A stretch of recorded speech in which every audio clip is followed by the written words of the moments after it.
103.2 FM. This is Insanity Radio.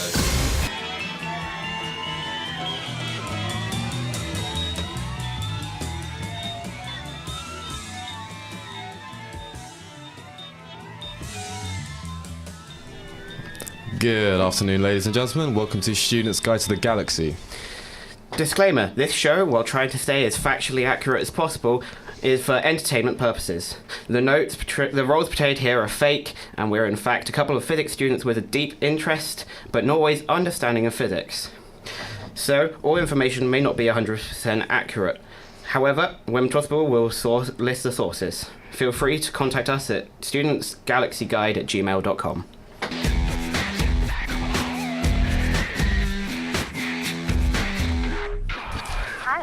Ryan, and you're listening to Insanity Radio.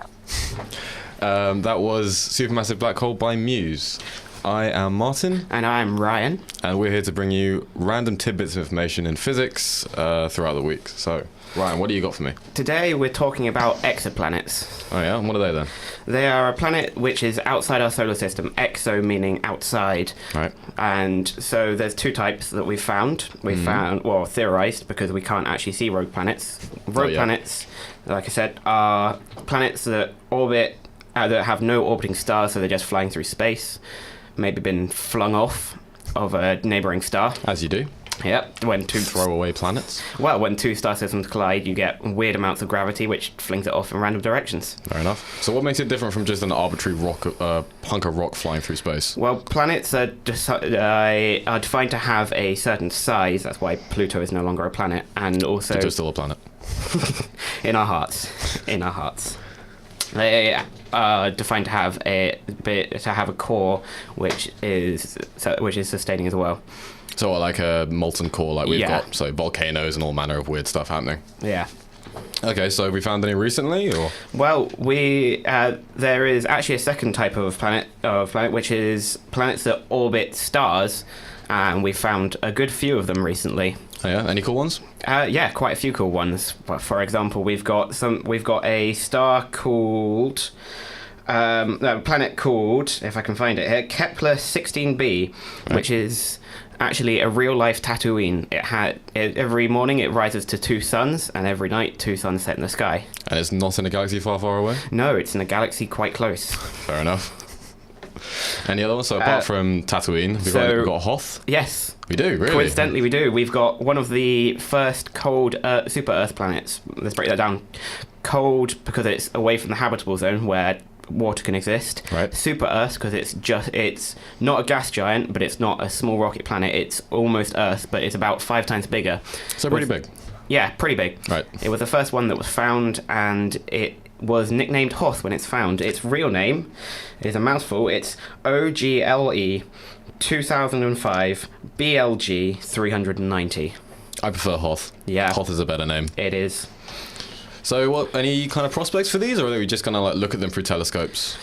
At the minute, it's looking through telescopes. Maybe when we develop interstellar travel.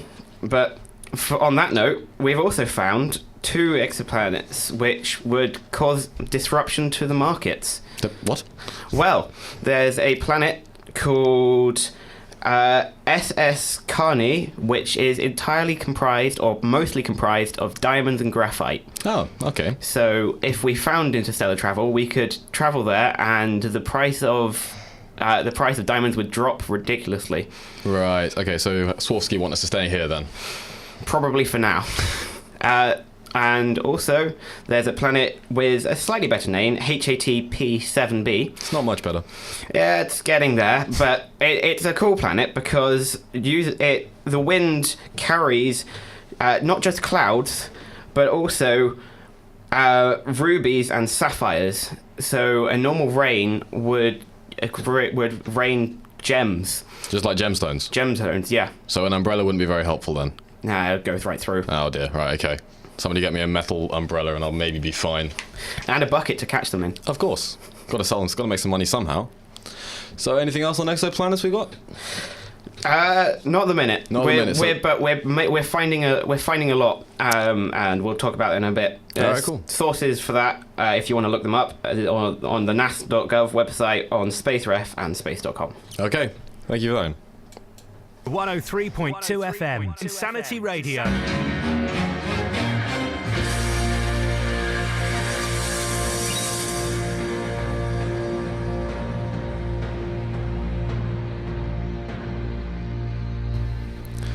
That was David Bowie's Life on Mars. Ryan. This is Insanity Radio, 103.2 FM. Ryan, what have you got for me then? So, we've got all these exoplanets. There's a lot. I mean a lot. How many's a lot? So, at the minute, we think a lot is 3,752. I think that qualifies as a lot. But that's only looking at a very small amount of the sky. Right. As far as we've seen... So how do we see them? Because I know you can see stars just by looking up at the sky at night, and you go, "Oh, those are pretty," but planets don't output light, right? So how do we see them? So, well, there's a couple of methods. The most active method that they've used, which is apparently according to the NASA website, has found 78% of planets. Wow. Are by when the planet passes in front of the star, the light dips a little bit. Oh, okay. As it blocks a little bit of the light. Yeah, that makes sense. And so we get a very powerful telescope. We focus at a very large patch of sky, and we see which stars dip. Right. And that's found 78%, was it? 78% of the 3,700 planets we found. What if it's just an asteroid or something flying in front of it? How do we tell it's a planet? That's too small. We've quantified how big it would be to block out a certain amount of light, because it will block out a certain amount of light, and that's something which can be found. Oh, okay, cool. Also, by this method, we can determine some of the characteristics of the planet as well by how the light is changed as it passes by the planet. But the problem for that is you need a very powerful telescope to see the very small changes in light. How does light change? So as it passes through, say, an atmosphere, the spectrum or how the light looks will be shifted slightly. Okay. So the light, if it was bright green, passing through a planet's atmosphere would either shift maybe towards the red or towards the blue slightly. Okay. And that would tell us about what the planet is made of, or what the atmosphere is made of. So we're figuring out what planets are made of through rainbows? Yes. Right, I love it. So I heard something a while ago about some weird stuff going with it. What was the name of that method for checking it? Transit, and they said something like it was an odd shape coming through on transit. So there's a planet where we've looked at it, and it's got a very regular dip cycle, so if you look at the star, the light has dipped on a very irregular cycle for quite a bit. Okay. And it looks very weird to the point where this isn't a planet. We don't know what this is. There's a couple of theorized ideas. Is it aliens? Please be aliens. I love aliens. The least boring one of which, unfortunately, is the most likely, is it's a giant swarm of comets. Oh, okay. And so it's a ton of ice and gas blocking out the sun, that sun. So it's cloudy weather over that sun then? Yes. Right, okay. But a very small percentage chance is it's an advanced alien civilization building something called a Dyson sphere. Oh yeah? Well, was not a Hoover, I assume? No. It was thought up by the same guy, but it's not a Hoover. Well, it is a sort of Hoover in the fact that it hoovers up all the star's energy. Right. You build a giant sphere, or in some cases a swarm of satellites around a star, and try and harness all the power coming from that star. Right, okay. So at the minute on Earth we only experience a very, very small amount of our sun's energy. Right, yeah. And there's a lot of energy being put out. If we could surround the star in a giant sphere of solar panels, we'd be able to harness all of the power of the star, and that's one of the theories that some alien race has decided to put satellites all over their star. Yeah, that's one of the theories. This is sounding very much like Star Wars. I like this. This is a good thing. We're getting closer. Getting closer. It's only a very small chance, though. But so there's civilizations are theorized to come in 3 stages.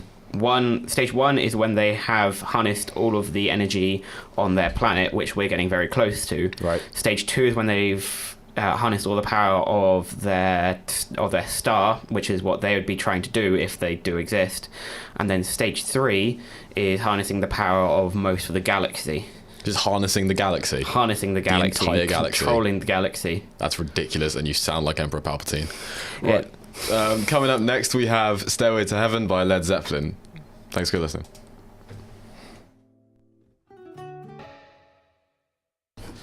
That was Feel It Still. So, Ryan, you keep talking about seeing these planets and through telescopes and such, but my question is, are we ever going to be able to get to them? Because, great telescope, but I want to go and stand on other worlds. Maybe one day. Right, okay. When we develop interstellar travel, but till then, we can just look at them. Okay. And look at them longingly. And speaking of which, we've just launched a satellite to look at them longingly, which is why it's brought up this week. 2 weeks ago to the day, a satellite named TESS, or, are you ready Tess? for a mouthful? Okay. The Transiting Exoplanet Survey Satellite. I think Tess is better. It is. Yeah. As with NASA, it's all that they tend to overcomplicate names a little bit. Well, I think they're justified. So what does this thing do? What makes it different from any other, like the Hubble or, ISS or whatever? The thing with Tess is it's got some very focused purposes. And so instead of being a general telescope like Kepler that we were using to look at exoplanets before, it's designed to look at transiting exoplanets. Okay. So it's got some wide field of view cameras pointed at and it will be pointed at 23 different sections of stars. That's impressive. And those stars will be the brighter ones in the sky. And over 2 years, it will study 500,000 stars. Oh, so it's going to be busy then? Very busy. Nice. It's going to be looking at those stars and looking for small dips in the light to see planets. Now, as these stars are brighter, you can see the effect I was talking about with the light changing a lot better because the stars are a lot brighter, so the light is a lot easier to analyze. Right, cool. And will those stars be nearby or far away or obviously relatively speaking? So relatively speaking, they'll tend to be nearby, so they're closer, or they'll be brighter in the sky and slightly further away. But we're looking for nearby objects, so potentially even planets which are very close. Oh, awesome. So is this NASA put this out, or is this SpaceX, or who? This is a joint effort between NASA and SpaceX. Oh, really? SpaceX launched the rocket, and NASA built the satellite to look at so all of the information about the satellite is on NASA, but SpaceX are the ones that launched the rocket. Okay, and is this one of their reusable rockets? This is one of their reusable I love rockets. that idea. Landing it vertically is so cool. It is so very cool. Recently, they launched the Falcon Heavy. I don't know if you saw. Bits and pieces of it, yeah. It didn't explode. I just saw bits and pieces of the footage. It's such a fun launch. It's because it's three of its normal rocket cores being fired all at once, and so as you can imagine, it's quite loud and quite powerful. Oh yeah. Was that the one that had the Tesla in the top of the rocket? Yes, playing Space Odyssey as it flew out That's on amazing. a course to Mars. I just love it, Elon Musk, who I'm pretty sure is an alien, by the way, just was, the rocket's gone off, it's got his car, and he's like, oh no, I've left something in there, like his kid's favourite toy or something, something like that. Yeah, I think it'd be hilarious. He had on the dashboard actually a mini car, a mini Tesla Roadster with a mini amazing. Driver in as well. Oh, fantastic! I love it. I love Elon Musk so much. I mean, where did he come from? He just kind of appeared out of nowhere, didn't he? He actually started by PayPal. He started with PayPal and then sold PayPal and came into a lot of money because of that. Yeah, evidently he's got 3-4 companies now. Yeah, all of them major successes. Yeah, like the Tesla company is has been disrupting major car industry for quite a while, which is no easy feat. I remember I looked into, purely hypothetically, of course, because I'm but a student.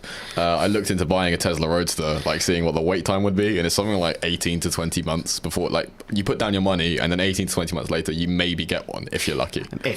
It's just. There's so much demand for those things. Reading into it, actually, the thing so he's got the Gigafactory, the massive factory which was building the cars, and the thing that's actually holding them back is the robots. Really? The automation is actually holding them back. That he needed more people. Yes. That's amazing.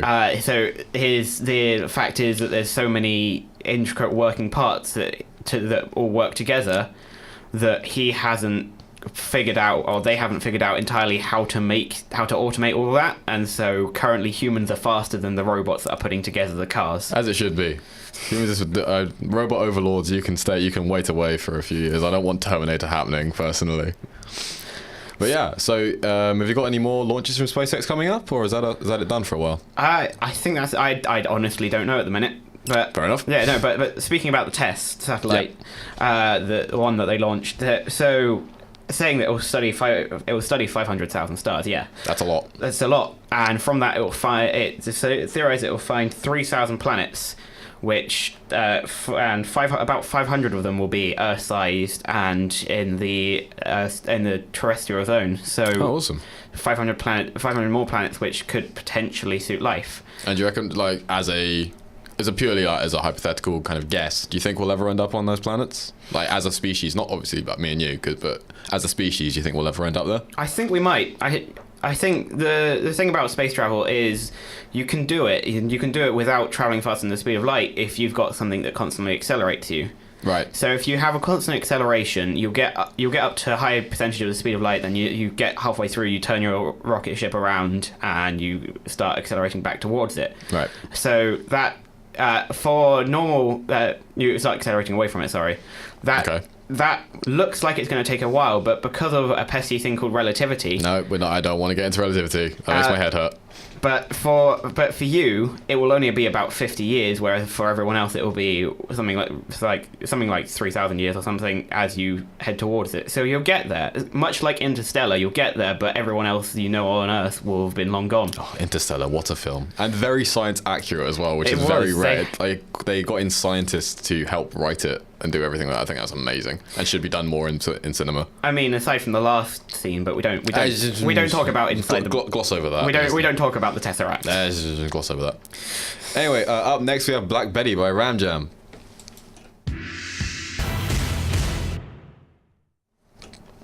That was The Phoenix by Fallout Boy. So, we talk about SpaceX and all manner of things. What else have you got for me on there? So I've got more about SpaceX because they obviously, if you've not been living under a rock, you've heard about the BFR, which assume I've been living under a rock. I will. Don't worry.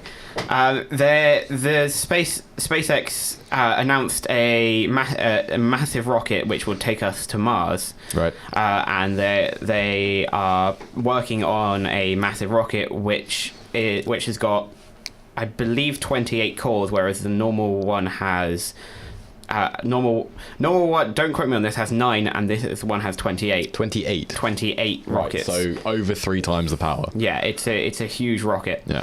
And it will take us up to low Earth orbit and put a pod orbiting the Earth, and then going to Mars, there's a optimal transfer time. Right. So there's an optimal time to boost from one to the other. Okay. And it will take the shortest amount of time. So that's when they're closest together, right? Yeah. And right. so what you'll do is you have a fleet of these starships, and they all go to Mars at once. And so you use this rocket to put up the capsule, right, and then you put up something to refuel it as well. Okay. Both of these things then land back at Earth, refuel, and do it all over again. Right. Oh, okay. So it's like a sort of ferry system, yeah, and then there's a bigger rocket takes us to Mars. You get a big rocket. Right. You put a capsule on it. You put the capsule into space, and you put some rocket on the capsule, and that will take us to Mars. Cool.